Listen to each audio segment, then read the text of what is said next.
You know what nobody talks about when they mention Australia's grand old hospitals? The ones where staff refused to work another night shift. The ones where entire wings were sealed, not for asbestos or structural failure, but because something in those corridors made even hardened medical professionals pack their bags. Australia has hundreds of abandoned institutions scattered across its states. Most closed quietly, funding cut, services consolidated. But some close differently. Some carry histories so layered with documented suffering, with deaths counted in the thousands, with staff testimonies consistent across generations, that they sit in a category entirely their own. I went through state historical records, coronial reports, psychiatric institution archives, and I spoke with historians, former staff, and people who grew up in the shadow of these buildings. This is not a list of Instagram locations with peeling paint. This is documented history.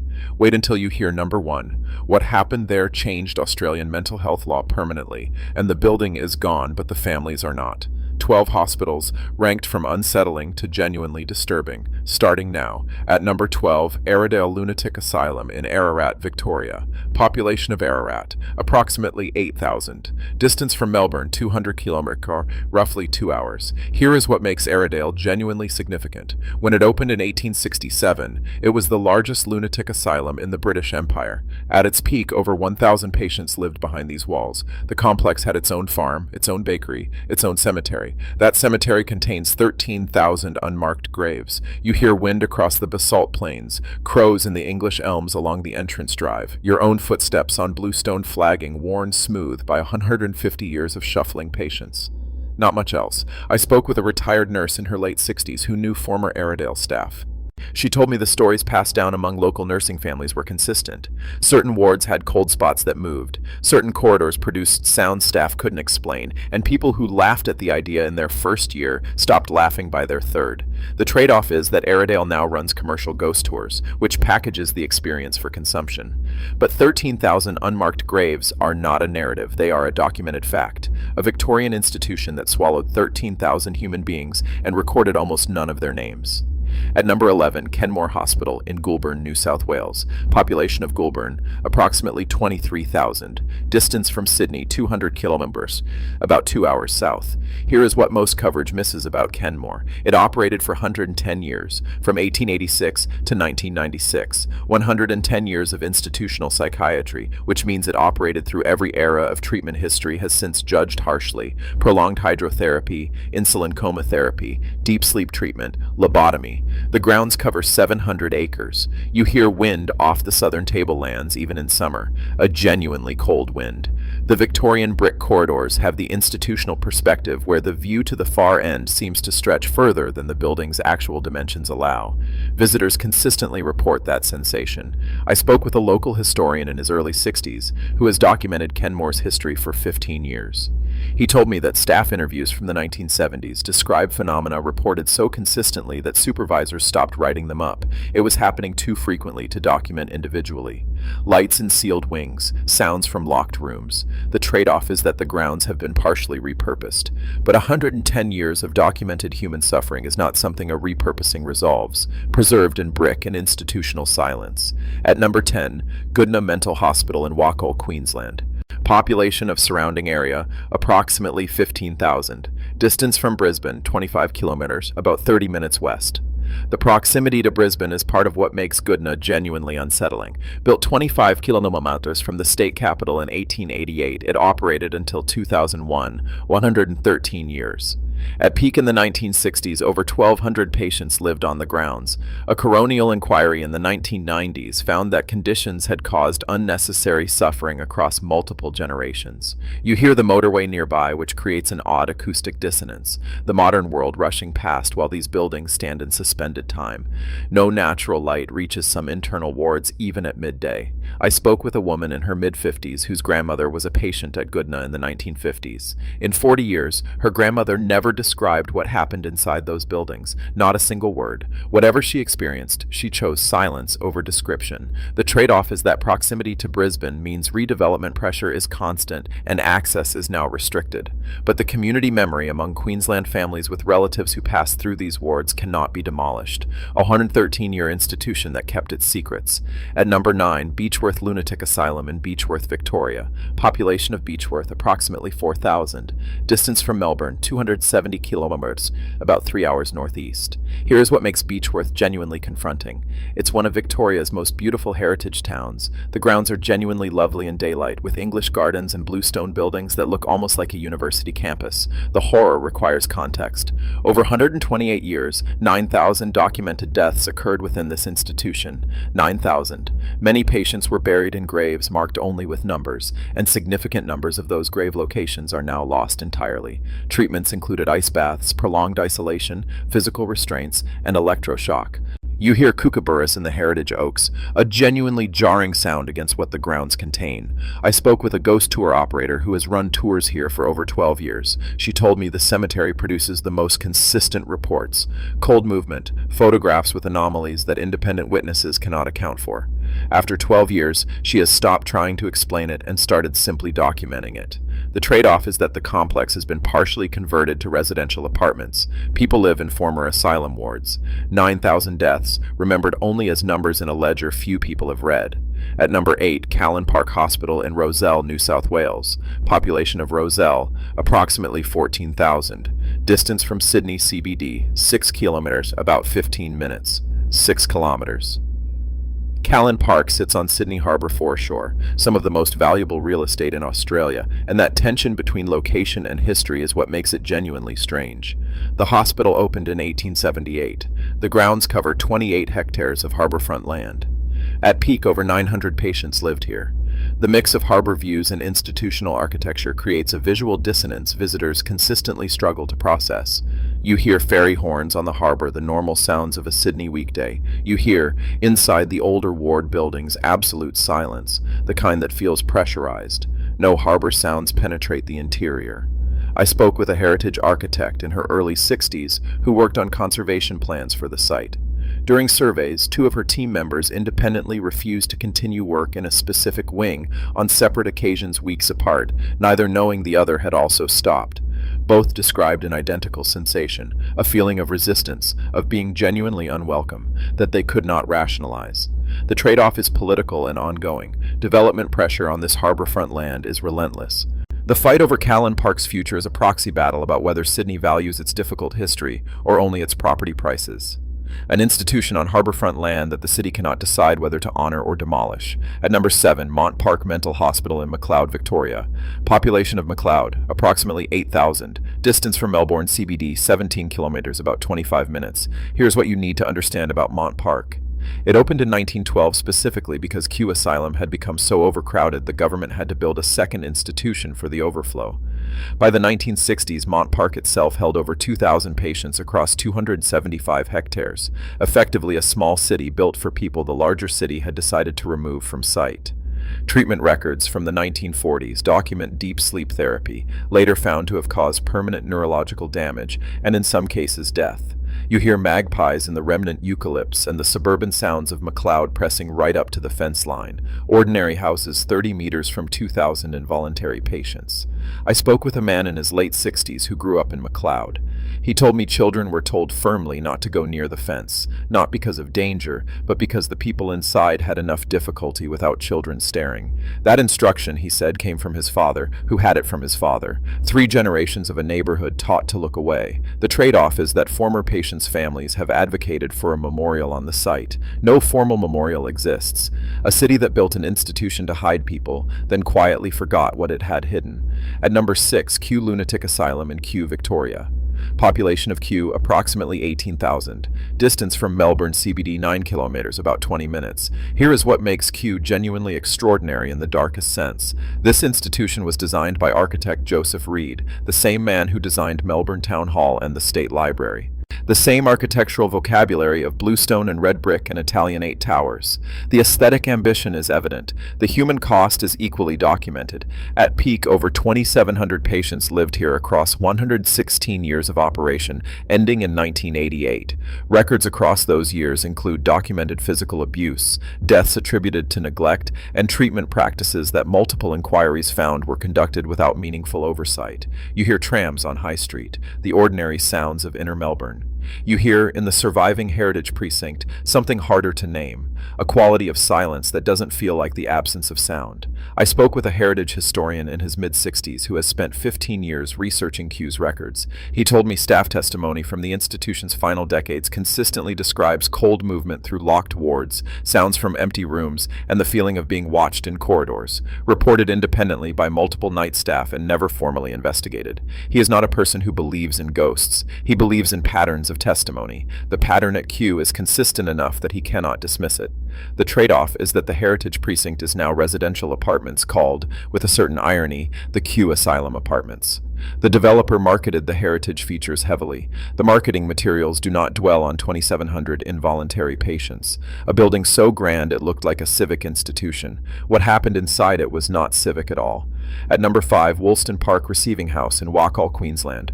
Population of surrounding area, approximately 15,000. Distance from Brisbane, 25 kilometers, 30 minutes west. The receiving house was the first point of contact for Queensland's psychiatric system from the 1860s onward. Commitment records show the threshold for involuntary admission was extraordinarily low. Documented cases include women committed for postnatal depression, men for political dissent, Aboriginal Australians committed on the discretion of single officers with no medical qualification, and children lost in the system for years before families located them. The architecture is deliberately oppressive, low ceilings, minimal light, corridors that turn at precise angles preventing sightlines. This was intentional, designed to maximize disorientation for new arrivals. You hear nothing from outside once the doors close. No traffic, no birds, no weather. The acoustic insulation was another intentional feature, ensuring that sounds of new patients' distress did not disturb established wards. No sound, not the absence of sound, something with more weight than quiet. I spoke with a woman in her late 50s, whose great-grandmother was committed in 1923 and not discharged for 31 years. The family was never given a clear diagnosis, never given access to records. Her great-grandmother died inside. The death record says cardiac failure. Nothing else. The trade-off is that accessing these records today requires significant persistence. Queensland's acknowledgement of what occurred at Woolston Park has been inconsistent, a building designed to make you feel lost immediately. It succeeded for more people than anyone has properly counted. At number 4, Claremont Hospital in Claremont, Western Australia. Population of Claremont, approximately 1,000. Distance from Perth, CBD, 12 kilometers, about 20 minutes. Here is what makes Claremont genuinely disturbing in a way that separates it from every other entry on this list. This is not only institutional history, this is also an active crime context from the late 1990s, and the two histories are inseparable. Claremont Hospital opened in 1903 and operated as Western Australia's primary psychiatric institution for most of the 20th century. The grounds of the surrounding area became the hunting ground for Australia's most notorious unidentified serial killer between 1996 and 1997. 3 young women disappeared in the suburb. 2 bodies were recovered. 1 was never found. The killings remained unsolved for over 2 decades. The psychological weight of unsolved violent crime layered onto a century of institutional suffering creates something local residents describe consistently: a wrongness that is not supernatural, but is nonetheless real. You hear the Swan River nearby, the sounds of one of Perth's wealthiest suburbs. You hear, if you ask longtime Claremont residents who were adults in 1997, a change in their voice that no subsequent normality has entirely resolved. I spoke with a woman in her early 60s who lived in Claremont during the killings. She told me the suburb has never fully returned to what it was before 1996, not haunted in any Gothic sense, just different. The weight of what happened did not lift when they built new apartments on the hospital grounds. It just got built over. The trade-off is ethical. The families of those 3 young women are still alive. Visiting as a location of interest requires genuine consideration of what that means to people for whom this is not history but ongoing grief. Built over, but not resolved. At number 3, Rozelle Hospital in Rozelle, New South Wales. Population of Rozelle, approximately 14,000. Distance from Sydney CBD 5 kilometers from the center of Australia's largest city. Here is what makes Rozelle genuinely extraordinary. Ward 4 at this hospital was sealed in 1978 following incidents that administration documented internally but never formally explained publicly. Records show staff resignations from that ward running at approximately 4 times the hospital average in the 18 months preceding the closure. Resignation letters obtained through Freedom of Information requests use language institutional management found professionally unacceptable, references to sounds, to presences, to a quality of atmosphere that multiple staff described as incompatible with patient care. One letter, written by a senior registered nurse with 14 years of experience, states simply that she was not prepared to return to Ward 4 under any circumstances, and that no professional obligation outweighed her certainty that the ward was genuinely dangerous, though she could not specify in what way. The ward was sealed shortly after. It has never been reopened. You hear the city, 5 kilometers from CBD Sydney, going about its ordinary business. You hear, reportedly, near Ward 4's sealed door, a low sound that building engineers attribute to pressure differential, but that several inspectors have stated seems inconsistent with the building's actual airflow specifications. I spoke with a retired hospital administrator in his early 70s who worked at Roselle in the late 1980s. He told me new staff were never given a formal explanation for the ceiling. Senior staff told juniors it was structural, but the structural assessment from 1978, which he eventually located, found no structural issues. The ceiling was administrative, a decision someone made that no one has officially reversed or explained in the 47 years since.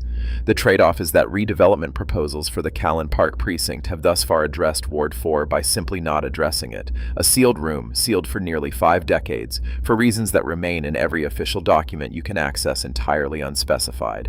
At number 2, Airedale Female Ward J in Ararat, Victoria. Ward J was the acute female ward at Airedale from 1867 until decommissioned in the 1990s. Over its operational life, approximately 3,000 women passed through it. Admission records from the 1880s through the 1930s document women committed for grief following a child's death, women committed on the word of husbands seeking annulment, women committed for what records call moral insanity, any behavior a male guardian found inconvenient. The mortality rate within Ward J was significantly above Airedale's already high general average. In 1923, a treating physician raised concerns about conditions in Ward J to the superintendent in writing. The superintendent's response is on file. 2 sentences. The concerns were noted. No further action would be taken. You hear nothing in Ward J. No wind. The ward's position within the main building means external sounds don't penetrate. Ghost tour operators describe the silence there as different in quality from the rest of the building, not the absence of sound, something with more weight than quiet. I spoke with a woman in her late 60s whose grandmother was admitted to Ward J in 1931 and discharged in 1954. 23 years. Her grandmother never spoke of it. When she died, the family found a single letter she had written but never sent to her own mother, dated 1932. The letter asked why no one had come. She had written it in 1932 and kept it for 40 years without sending it, which means she kept it as a record that she had once been the kind of person who still believed someone might come. The trade-off is that visiting Airedale without understanding Ward J specifically is visiting a grand building without reading the footnote that changes the meaning of the whole text. The footnote is 3,000 women and a letter that was never sent. At number 1, Chelmsford Private Hospital in Pennant Hills, New South Wales. Population of Pennant Hills, approximately 15,000. Distance from Sydney, CBD, 30 kilometers, about 40 minutes northwest. Here is what makes Chelmsford genuinely unlike every other location on this list. Every other entry involves suffering that occurred and was later investigated. Chelmsford is different. Chelmsford is about suffering that was reported while it was happening, by patients conscious enough to report it, by staff who resigned rather than participate, by a journalist who published her findings in 1980, and by a government that did nothing for 9 more years. Dr. Harry Bailey conducted deep sleep therapy at Chelmsford Private Hospital from 1963 to 1979. Deep sleep therapy involved sedating patients with barbiturates for weeks, sometimes months, while conducting electroconvulsive treatment. The theory was that extended unconsciousness would reset the brain. The practice killed people. At least 26 patients died directly from deep sleep therapy at Chelmsford. A further 24 former patients later took their own lives, attributing their ongoing psychological damage to their treatment. 50 people, probably more. Deep sleep therapy had been discredited internationally before Bailey began using it. He knew. Staff who raised concerns were dismissed. Patients who regained consciousness and tried to leave were resedated. Family members who tried to visit were turned away. Journalist Anne Devison published her investigation in 1980. The New South Wales government did not act. Bailey died by suicide in 1985, leaving a note attributing his death to his enemies, not his patients. The Royal Commission into Deep Sleep Therapy began in 1990, 10 years after Devison's published investigation. It ran until 1994. Its findings: patients had been subjected to systematic abuse, oversight had failed entirely, and multiple regulatory bodies had received complaints and taken no action across more than a decade. You hear nothing when you stand in front of what is now the residential development that replaced Chelmsford. No plaque, no memorial, no acknowledgement on the land itself that 26 people died here while reports were filed and dismissed. I spoke with a woman in her early 70s who was a patient at Chelmsford in 1972 at the age of 17, admitted for depression following a family bereavement. She remembers nothing of 8 weeks of her life. Not a single day, not a face, not a sensation. 8 weeks of her 17th year are simply absent. She told me the Royal Commission gave her the words for what had happened, but could not give back what was taken. She has never stopped calculating what those 8 weeks might have contained, had she been conscious for them. The trade-off here is not about visiting safety or lifestyle adjustment. The trade-off is about what it means that this happened in a private hospital 30 kilometers from Sydney's CBD, not in a remote 1880s institution, but in a building with a car park and a reception desk and a phone number you could call. And the systems designed to prevent exactly this kind of harm knew and waited 9 years to act. No one went to prison for 26 deaths. The building is gone. The families are not. So there you have it. 12 hospitals, 12 layers of documented Australian institutional history, from the grand Victorian asylums that were architecturally indistinguishable from our finest civic buildings, to a private suburban hospital that killed at least 50 people while regulators looked away. Let me be brutally honest about what this list represents. This is not for people seeking a good scare on a Saturday afternoon. If you approach these places as entertainment, you are visiting sites where real people experience genuine suffering that their families have not finished processing. This is not for you if you want confirmation that Australia's dark history is safely in the past. The woman who was 17 at Chelmsford is in her 70s now. She is not history. This is genuinely for you if you understand that reckoning with institutional history is something a society owes the people that history failed. If you believe that 13,000 unmarked graves at Airedale deserve names, and that the absence of names is an ongoing failure, not a closed chapter. What makes these places genuinely unsettling is not the sounds staff couldn't explain. It is the sounds that were explained, documented, reported, and then ignored. Have you visited any of these institutions? Did you feel the weight of what happened there?